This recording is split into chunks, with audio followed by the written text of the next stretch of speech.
We are getting close to finishing this 1,200-mile trek from Jarbidge, Nevada, all the way up to Canada on Idaho's Backcountry Discovery route. We just finished the Lolo motorway, dodged some forest fires, and delayed some Jeep problems that are putting the rest of the trip in question. Today, we have to come to terms with some big problems, say goodbye to Rob, and decide if making it to Canada is really worth it.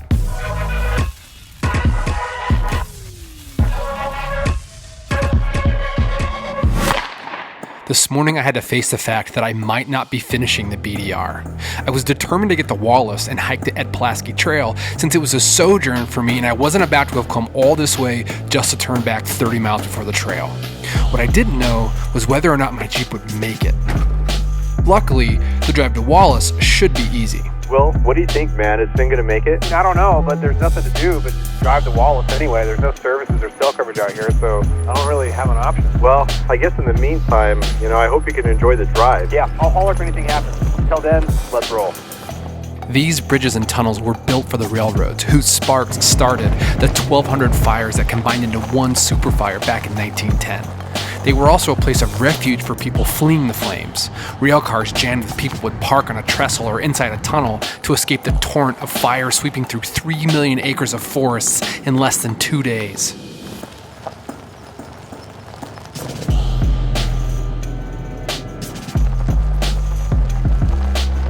These tunnels are pretty small. Must have been nerve-wracking just sitting there. Yeah, definitely. Can you imagine being on one of those rail cars back then and watching the trestle burn? Can you imagine not being in a train car and running for your life? Yeah, I'll take the train car any day. Man, I bet the flames were likely going faster than we are right now. And they didn't have radios or TV or internet. They just had to look at the red glow in the sky, feel the heat, and hunt. I don't feel like we really have a frame of reference for something like that today.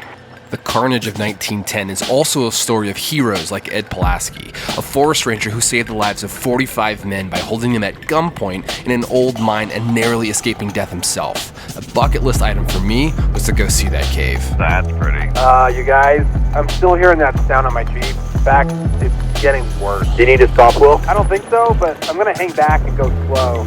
It's like vibrating to the floor. Oh man, that is not good. We can check it out when we get to pavement. I'm hiking the Pulaski Trail even if I have to walk there. Well, I'd give you a ride. I'm pretty sure I have the room. Do you have room for all of my whiskey?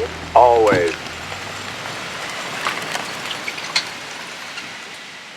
So the Rezepa joint was really, really loose, so I tightened it up. Just gonna drive it a little bit and see if there's anything different. I have low expectations and high hopes. There goes nothing.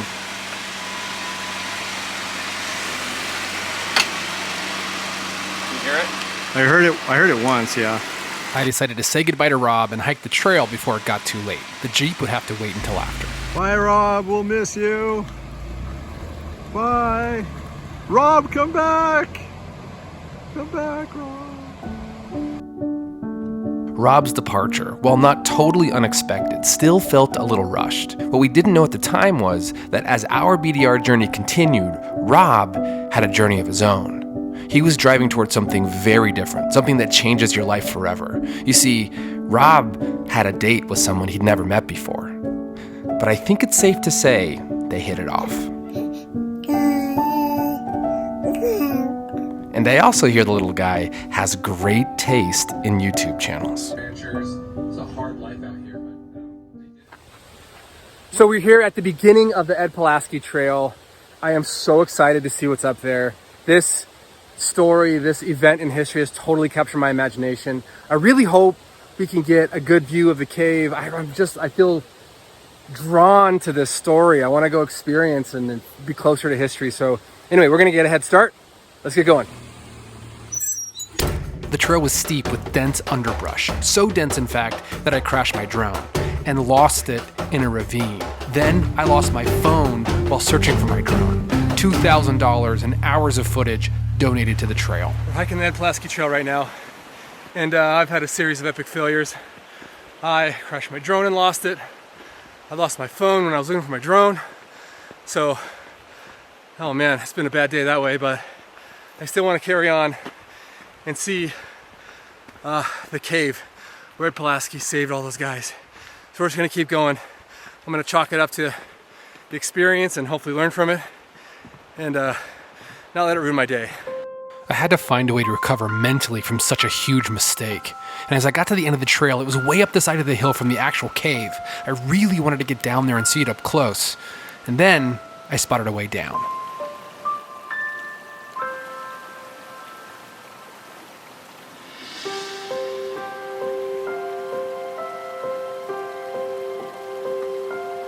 There's a little trail that brings you down to the cave itself. This behind me is the cave where Ed Pulaski led 45 men in there during the fire of 1910. And you have to imagine this place was an inferno. Everything was being burnt down. There were 60-mile-an-hour winds. The firestorm was creating its own weather pattern. It was sucking up logs from the ground, burning them and shooting them out in the air. I mean, this entire area had exploded like a nuclear bomb. Fire was moving faster than anyone could outrun. And he knew of this mine that was here. He had his men follow him, let him in here. He hung wet blankets from the top of the cave opening. He had them all go in there, and there's water in that cave. He had them lay down in the water, face down, so they could just barely breathe. This whole thing was being burned, and these massive cedar trees were falling and tumbling down, and it must have felt like an earthquake inside this cave. And the guys were panicking, and they wanted to get out of here and run away from the fire. And Ed Pulaski pulled out his gun, and he pointed at him, and he said, "If you try to leave this cave, I will shoot you." He knew that if they left, that if they gave into that impulse to run, they would surely die, or they had a chance to live if they stayed here. Like, he saved so many people. What happened here in this forest with Ed Pulaski is truly the birth of the modern National Forest Service.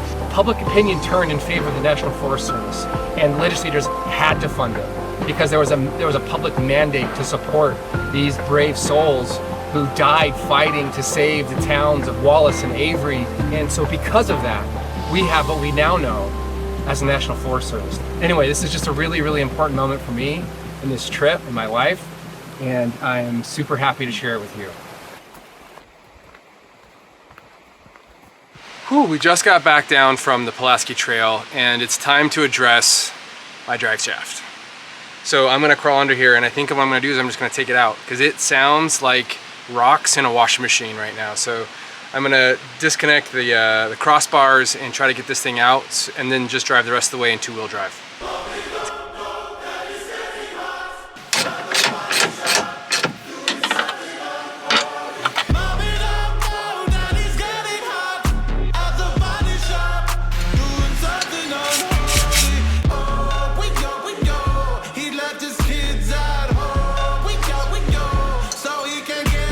And the sound that I was hearing was something like this.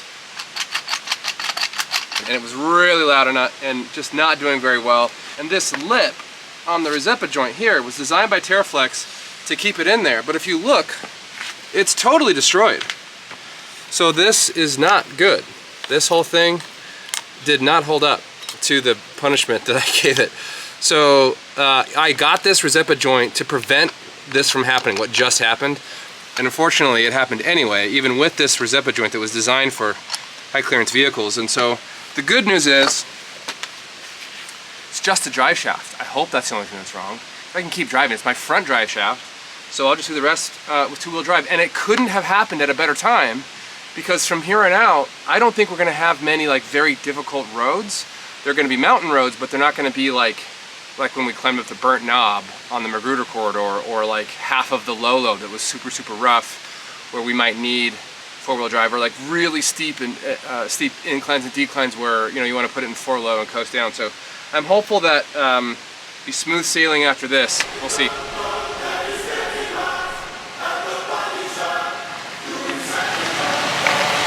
Burn like a kitten now. That was definitely a drive shaft. We're good. Let's go into Wallace and have some dinner.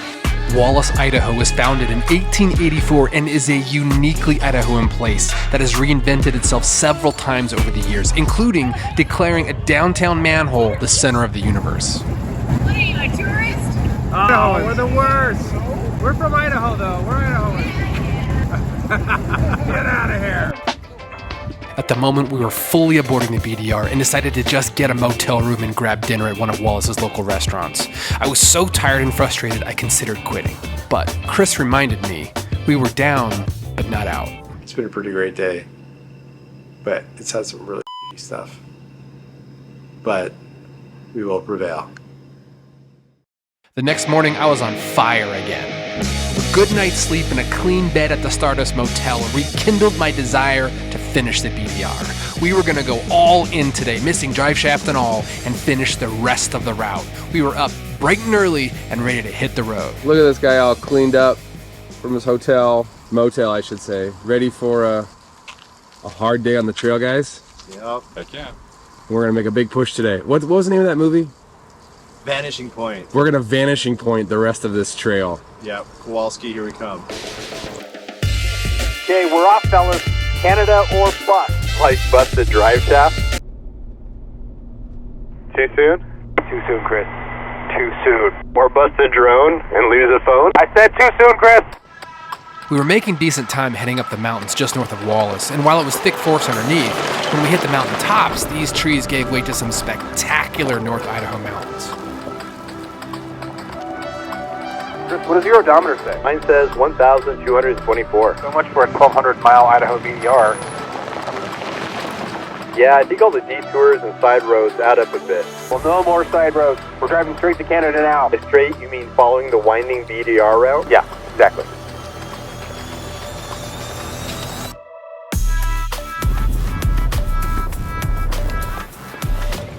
Oh man, the views up here are incredible. Yeah, there's so much moisture in the air, it makes the mountains look blue. Nice, these roads are in such good shape too. Feels like we're making good time. Yeah, definitely. Everything was going so well this morning, which was such a relief after so much bad luck the day before. We were making good time, we were getting beautiful views, we missed Rob, but we were determined to get to Canada. And then the BDR decided to hand me one more lesson. This one wasn't as painful as a dry shaft, but maybe more expensive.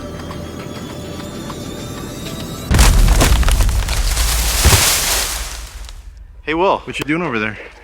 Oh, I am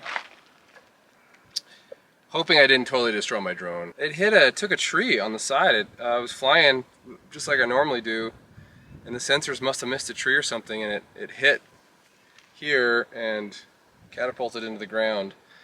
I think it's going to be okay. I lost the ND filter on the front. I lost the propeller. I may have lost enough of this propeller that I can't fly it anymore.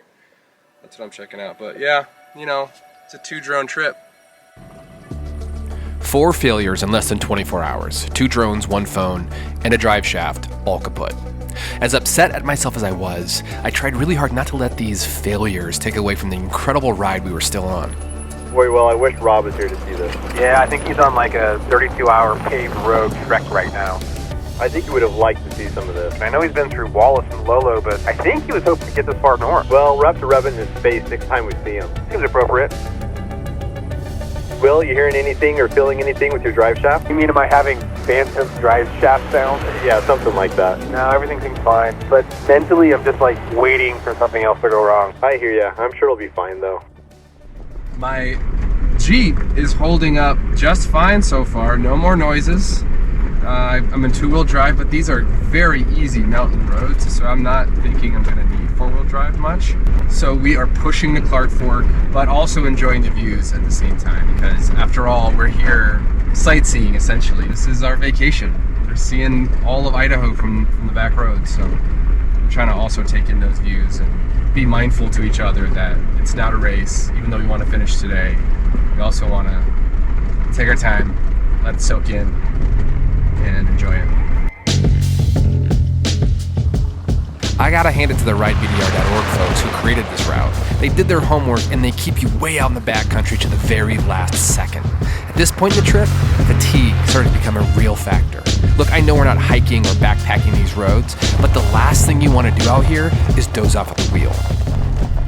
Boy, theme for this trip is just how long it takes to do these sections. We left at 7:30 this morning after we got gas and everything, and it's 2:40, so what is that?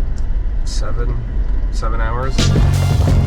Okay, gents, we're coming into Clark Fork. I don't know about you, but I'm so tired right now. I think we should just grab gas, grab an energy drink, and keep going. You know, if we're gonna make it to Canada, I think that's a great idea. What are you doing? We don't have time to lay down on the grass. We gotta get to Canada. Look at this. I gotta stretch my body out. making such great time on these roads. Yeah, there's a ton of traffic out here though. Well, it's beautiful. I can see why people keep coming out here. The road is super dusty, but it's really well maintained so far.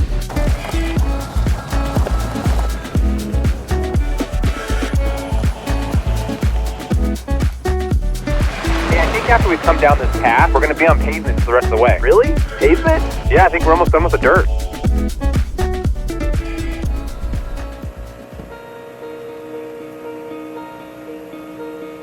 Jake, you're not airing up because you never aired down. Didn't have to. Because you don't have any rubber on those things. No, that's right.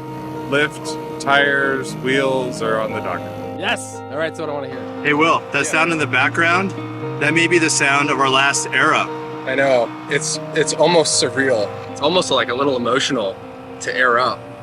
Like I'm getting a little emotional about it because it's a signal maybe that we're nearing the end, and it has been such an adventure. Like we've had so many amazing experiences and mishaps and stupid mistakes and unexpected surprises that were both good and bad. And you know, I don't think I can really process it. I think it's gonna take me some time to like really sit down and remember and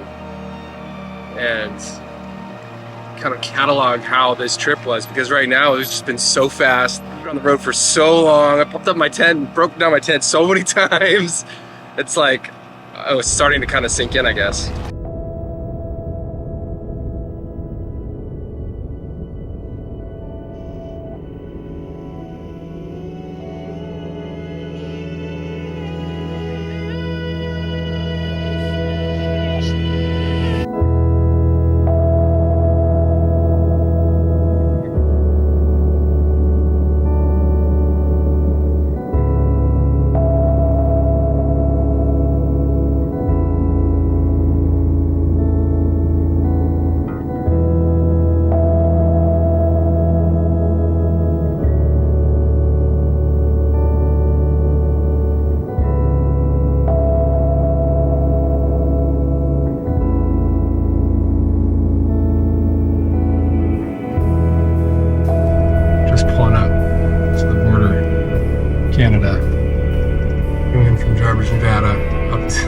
Up to the Canadian border, mostly on dirt roads. Over 1,400 miles on my odometer, and I am speechless.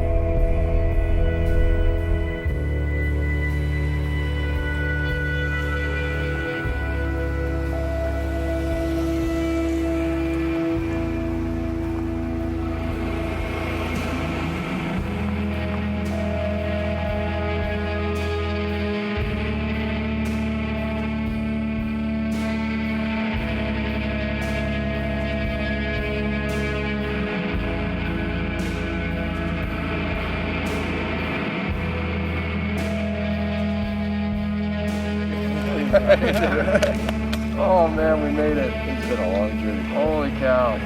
Dude, 1,400 miles. Glad I joined up, even though it was only for a part of the trip. Wish I could have been here for the whole trip. Sounds like it's been pretty epic. Well, we're here at the Canadian border, and there's a bunch of mosquitoes out here. But I don't even know how I feel about it. On one hand, I feel like super excited that we did it, that we set out to do something and we got it done, and it wasn't easy, and it was a ton of fun, but also grueling. And the days have been so long. We've had 3 or 4, like 11 plus hour days of driving. You know, at the same time, I made some mistakes, and my Jeep needs to go into the shop. And it was kind of hard to wrap my mind around that it would be like so long. I think we're on like day 13. When we get to our destination, we feel exhausted, but during the time, for the most part, we would feel just like exhilarated because you're in such new and beautiful country. The scope of our public lands is so vast, and this trip made me realize that, how important they are and what a treasure they are to Idaho and to other states that have them as well. And I found myself just recording like tons of stuff, even though it'll probably all look the same because, you know, trees and mountains, you know, they tend to just kind of run together after a while. But mostly I feel gratitude that this exists, we have this public land that we can drive 1,400 miles through Idaho on dirt roads. We were really lucky to have our families join us for a little bit.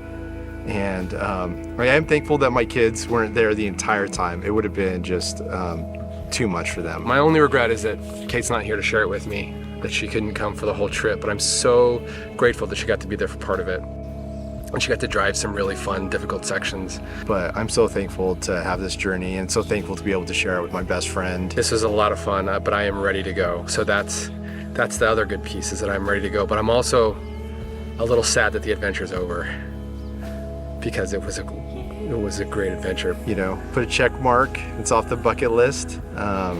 But I'm also looking forward to many more adventures. And to be honest, I want to be with Kate and the kids. I have such a strong pull to go home that I don't really want to be out away from them any longer. I want to go back home and be with them and find ways to get them out here too. I miss them so much. I want to hold them and kiss them, and I'm sure they'll tell me how bad I stink and all that stuff, but who cares? So this is the end of this journey, but the beginning of many, many, many more. That's it.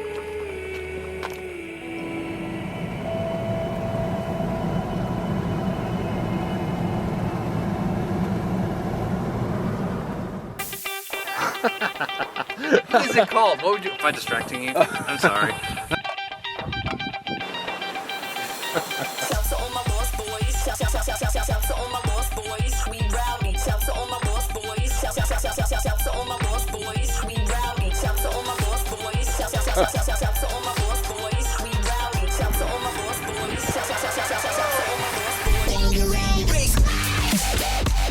Oh.